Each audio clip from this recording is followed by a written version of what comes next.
Welcome to Civically Human, a show that looks at how civics intersects with the arts and humanities. And now your host, DeAnna Beachley. On August 26, 2020, we commemorated and celebrated the ratification of the 19th Amendment, which guaranteed women's right to vote. But did it? What difference did women's suffrage make? Did it extend to all women? I'd like to explore that for just a couple of moments. Carrie Chapman Catt, who was the president of the National American Woman Suffrage Association, called the 19th Amendment the first lap of the struggle for women's emancipation. Socialist Crystal Eastman, on the other hand, said that ratification is a day to begin with, not a day to end with.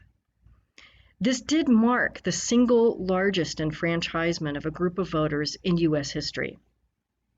Securing the vote signaled the nation's recognition of each woman's independent existence, regardless of marital status. It, however, did not mean equality in all spheres, not even equality and empowerment in electoral politics.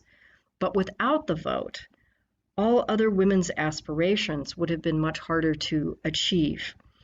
As labor leader Rose Schneiderman pointed out, "I did not expect any revolution when women got the ballot. But women needed the vote because they needed protection through the laws. Not having the vote, the lawmakers could ignore us." So there is power in that. There's power in being given a seat at the table. If not the actual table in Congress, at least the table of among the voting population. Enfranchisement gave women a crucial tool for change, of which some made immediate use and others were not able to make immediate use because they faced restrictions regarding their race. For example, African American women, while in the North largely were able to vote, if they lived in the South, they faced the same kinds of restrictions, legislative restrictions like poll taxes and literacy tests that have been used to hamper African American men's voting power. That does not mean that they sat idly by.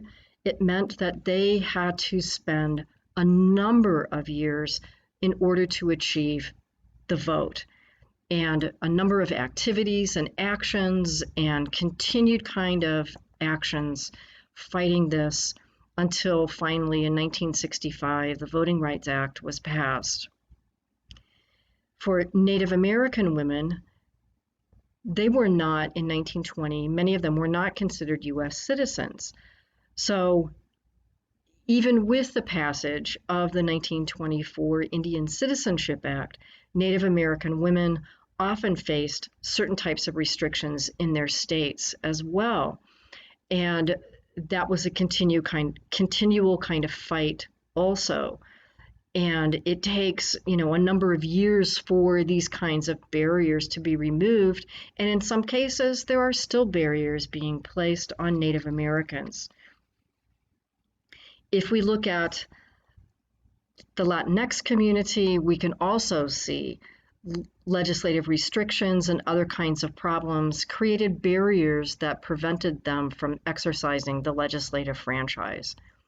So while the Constitution gives women the vote, gives African American men the vote with the 15th Amendment, which gives men sort of the vote and things like this, it is still the states that have the power to determine who gets to vote, the polling places, where those are located, how registration for voting is going to be handled, all of these kinds of things.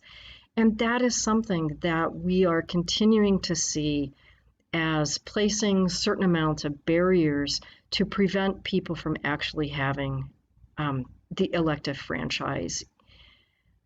So please keep that in mind. And as we are approaching the November election, if you haven't already registered to vote, do so, and then please vote. Thank you for watching Civically Human on the Compassionate America Network on YouTube. Do you know of individuals or organizations we should highlight on one of our programs?